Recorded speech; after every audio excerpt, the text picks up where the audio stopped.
Alright, magandang araw po sa inyong lahat mga kababayan. Batang Maynila to H. Nako, umalma po ang kampo ni Kong Joey Uy. Pero dapat tanggalin muna natin yung Kong. Kasi ito pong si Joey Uy ay naiproklamang nanalo bilang congressman dyan po sa 6th District ng Maynila. So, Kong Joey Uy. Pero ngayon, tanggalin na natin yung Kong. O bakit? Kasi mga kababayan, dinisqualify po ng COMELEC 2nd Division etong si Manila Congressman-elect Joey Uy. So, dinisqualify. Tapos yung COC na final niya, Certificate of Candidacy, ay void.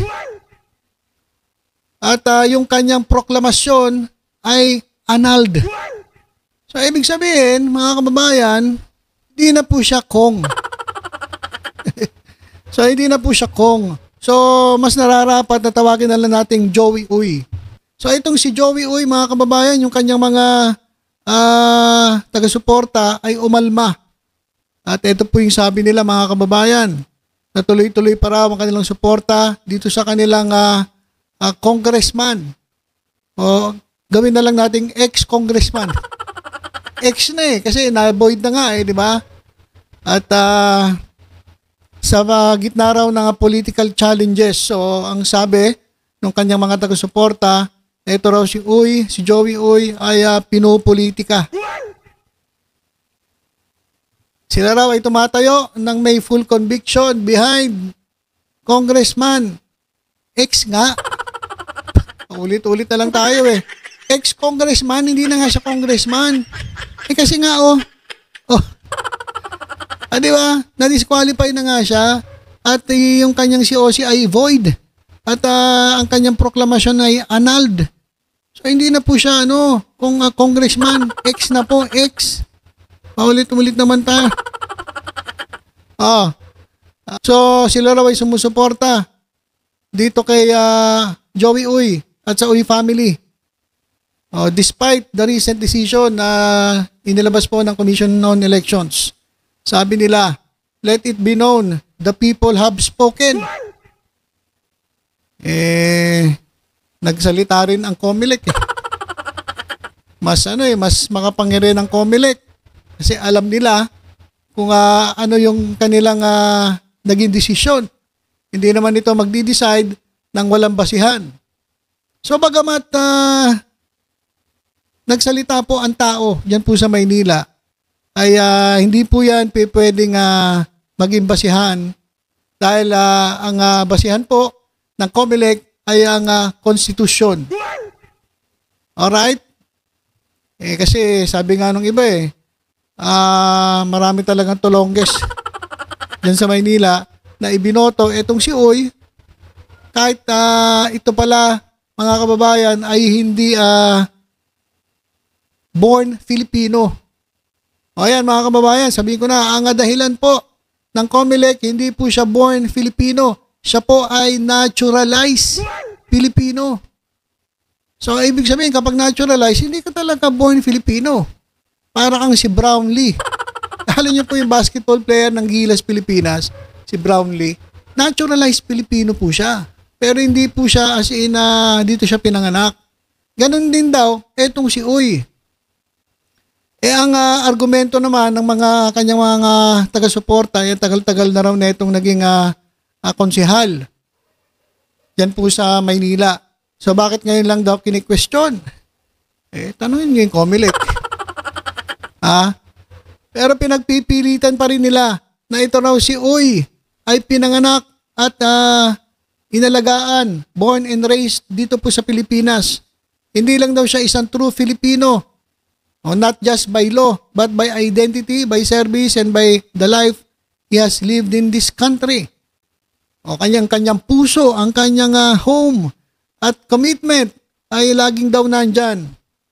At questioning his citizenship is not only desperate, it is deeply disrespectful to every Filipino who knows what it means to belong and to serve. Ito lang tanong ko. Kung totoo yung sinasabi ninyo, yung mga sumusuporta kay Uy, bakit i-disqualify ng COMELEC? Kung talagang siya ay qualified, bakit siya i-disqualify? Oh. At kung talagang siya ay dito ay pinanganak at dito iniraise sa Pilipinas, bakit kinansela ang kanyang Certificate of Candidacy? At kung siya ay isang tunay na Pilipino, bakit naanal ang kanyang proklamasyon? So, ibig sabihin, meron pong basihan. Bakit ganun na nangyari? Ito pong COMELEC ang makakasagot dyan.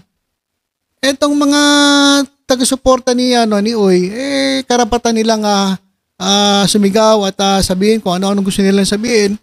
Pero, huwag niyong sasabihin na ito ay insulto sa demokrasya kasi sabi nila, kasi daw, itong mga tao, nagdesisyon, binoto. Ang alam ko nga, lamang lang ni Uy, kay Benny Abante, ay alam ko mahigit 1,000 lang 1,000 votes.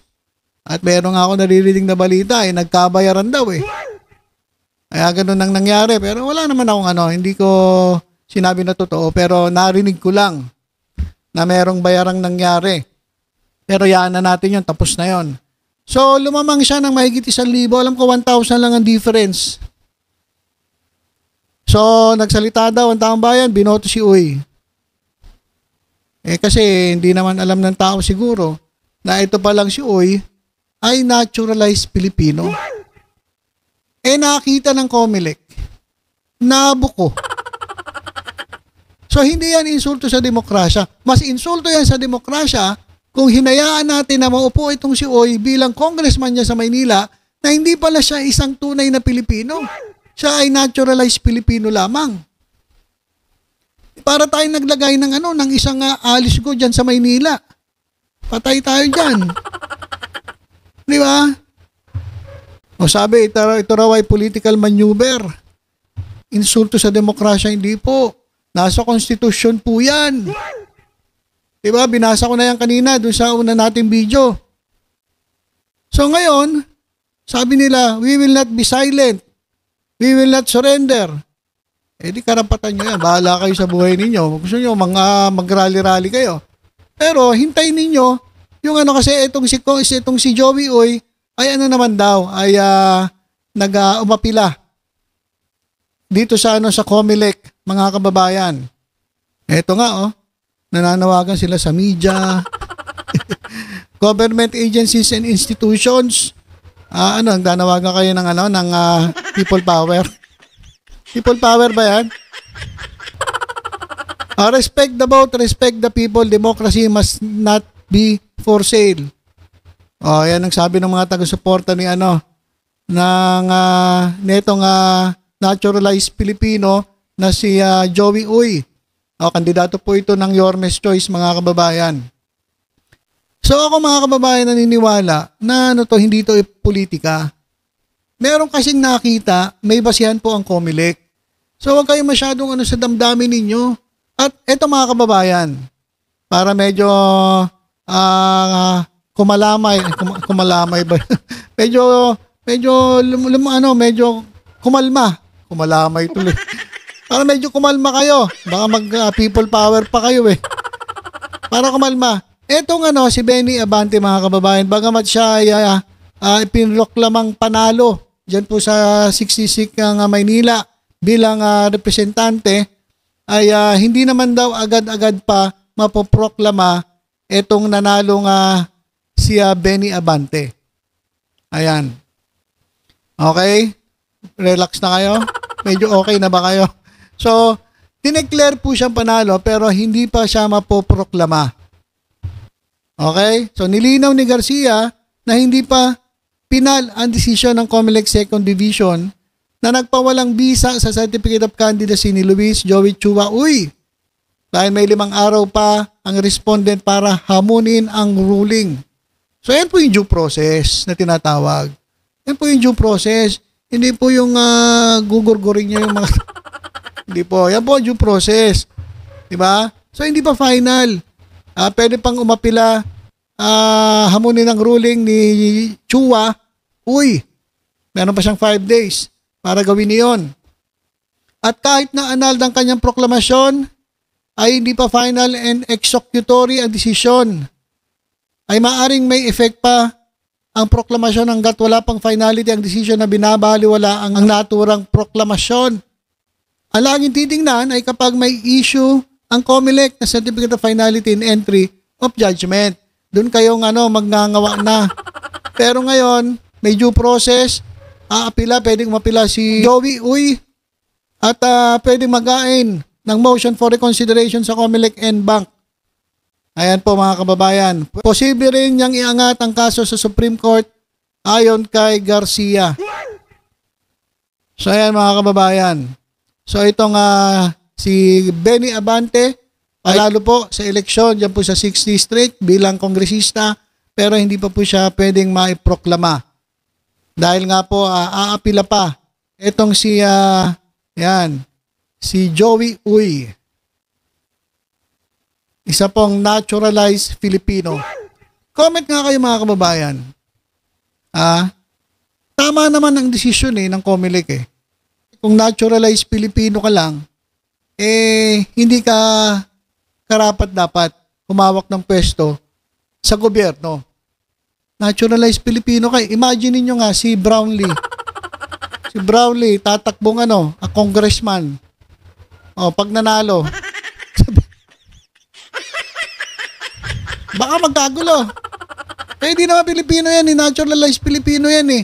Ganon din ang sitwasyon ni Uy. Naturalized Pilipino.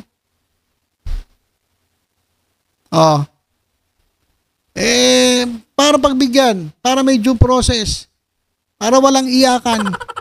Sige, binigyan ng pagkakataon na umapila itong si Uy. At hindi pa po pwedeng iproklama si Benny Abante. Dahil nga po dyan sa pagkakataong mag-apila ni Joey Uy.